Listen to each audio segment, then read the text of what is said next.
Dustwick was the kind of town that swallowed secrets faster than it swallowed sunlight. A place where folks talked louder behind your back than they ever dared to do to your face. And no one knew that truth better than Mara Keene, the woman they called the Beast. She wasn't born a monster. She had simply survived too much.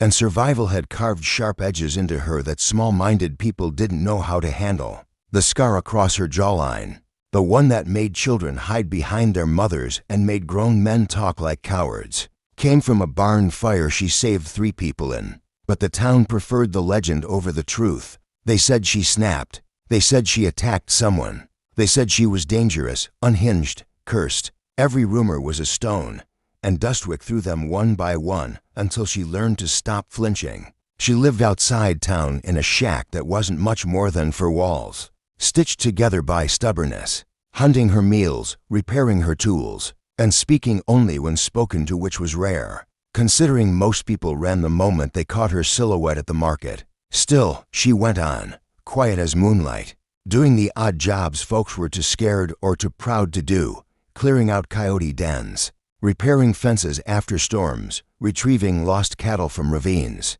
They used her skill, her strength, her grit, but they never used her name.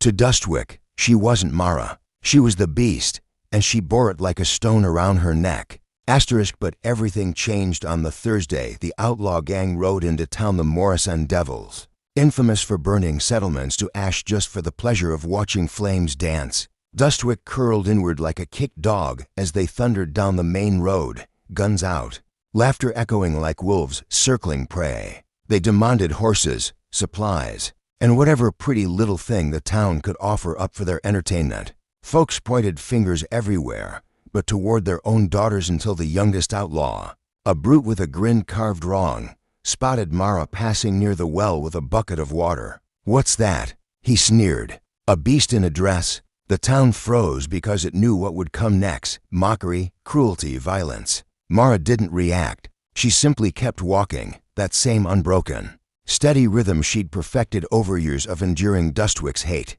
But the outlaw wasn't satisfied. He followed her, grabbed her arm, called her ugly, called her a monster, called her every name the town whispered when they thought she couldn't hear, and then, without warning, he shoved her hard into the dirt. The bucket rolled. The water spilled.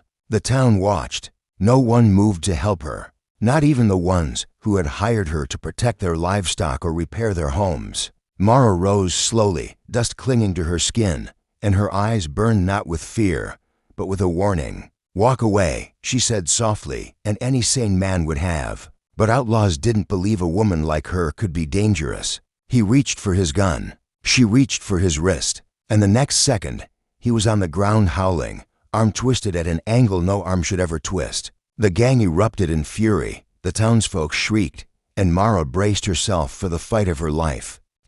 But that was when he appeared. A shadow first tall as a doorway, broad as a barn beam, then a man stepping through the dust like he owned the ground beneath him. He wore a black coat slung across a chest carved like stone, a sun-beaten hat, boots that had crossed states and deserts, and a belt heavy with a revolver that had ended more trouble than most sheriffs dreamed of handling. His name spread faster than wildfire across murmuring lips: Duke Calderon, the giant cowboy of High Mesa, a man rumored to have wrestled bulls, survived ambushes, and tracked down outlaws with nothing but instinct and unbreakable will. He walked straight between Mara and the Morrison Devils, not looking at the gang, not looking at the town, looking only at her. His eyes, warm as worn leather, met hers as if he'd known her all his life. "You handled yourself fine," he said in a voice that rumbled like distant thunder. "But I'll handle what's coming next."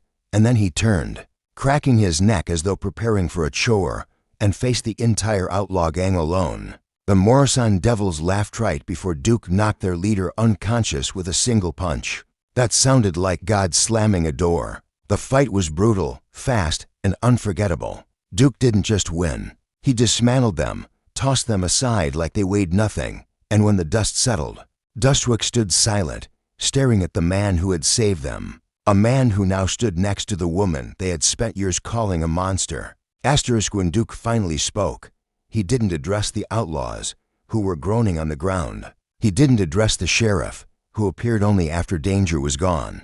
He spoke to the townsfolk, the same people who judged her, mocked her, shunned her. This woman, Duke said, placing a gentle yet deliberate hand against Mara's back, deserves more respect than every one of you combined.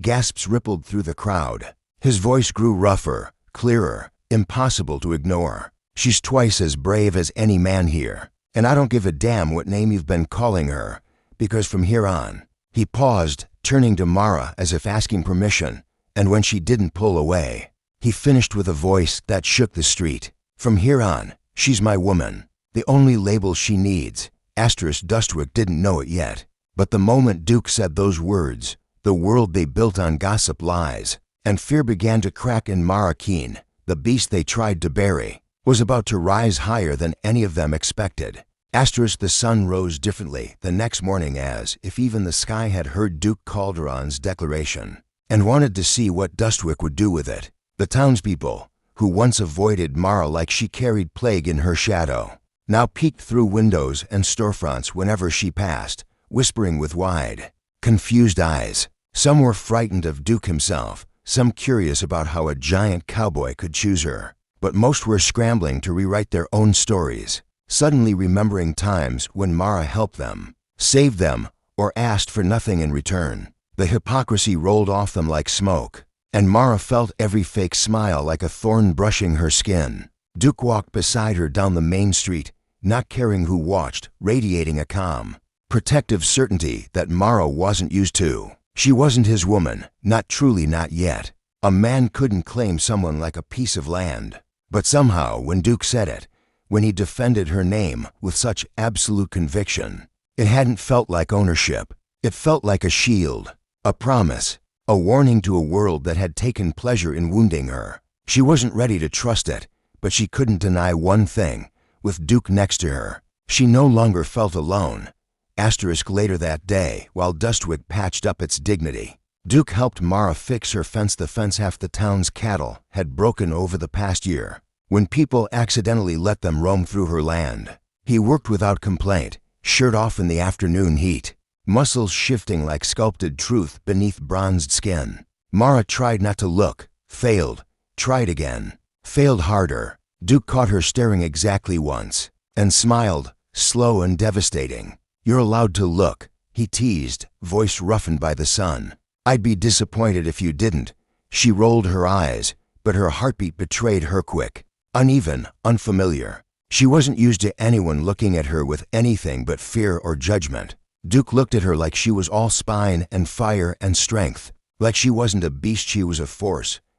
But peace, in Dustwick, never lasted long. By evening, the Morrison Devils regrouped with reinforcements, twice as many riders, angrier than hornets, demanding revenge. They stormed the outskirts of town, setting old sheds aflame, firing shots into the air, ready to drag Mara out as payback for humiliating one of their own. The townsfolk panicked, barricading themselves inside buildings. But this time, they didn't run from Mara, they ran to her. The same people who had called her names now begged for her help. "Please, beast," they said, out of habit, out of desperation. "You're the only one strong enough." Mara almost slammed the door in their faces, but Duke, standing behind her, spoke softly. "Mara, you don't owe them kindness, but you're better than they ever deserved." She hated that he was right. She hated that doing nothing would make her feel worse. So she grabbed her rifle, tightened her gloves, and strode into the street with fury burning in her bones. The battle that followed was nothing short of legend. Mara firing from the rooftops with flawless precision, Duke charging straight into the fray like a storm given human form, the two of them protecting Dustwick side by side. When one outlaw tried ambushing Duke, Mara took him down before he could blink. When someone aimed at Mara, Duke shielded her with his massive frame, bullets ricocheting off the iron plates he wore beneath his coat. They moved like a single creature, a single instinct to forces that were never meant to stand alone, but had finally found the one person as wild and as relentless as themselves. By the time the last outlaw limped away in defeat, Dustwick emerged as if waking from a nightmare. They saw the truth plainly now. Mara wasn't a beast. She was their protector, their shield, their quiet, scarred guardian. And Duke Calderon, He wasn't just her defender. He was her equal, her counterpart, her impossible match. The mayor approached her trembling, head in hand, apology shaking in every line of his face. "Miss Keene, we owe you everything. The whole town does." But Mara stepped back, voice firm. "You owe yourselves honesty.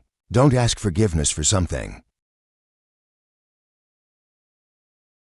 you're not willing to change." And with that, she turned away toward Duke, who watched her with something deeper than admiration, something like devotion, something like a beginning.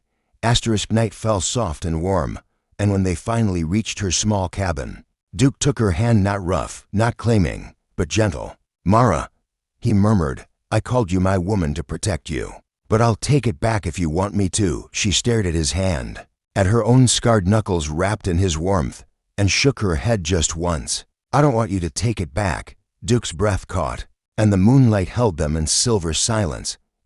For the first time in her life, Mara Keene wasn't a beast in anyone's eyes. She was a woman worth fighting for, worth choosing, worth loving. And Dustwick would never ever forget the day the giant cowboy came to claim her, not as property, not as a trophy, but as the one person fierce enough to stand beside him. If you loved this story and want more powerful romantic tales, don't forget to subscribe to the channel. Your support keeps these stories coming.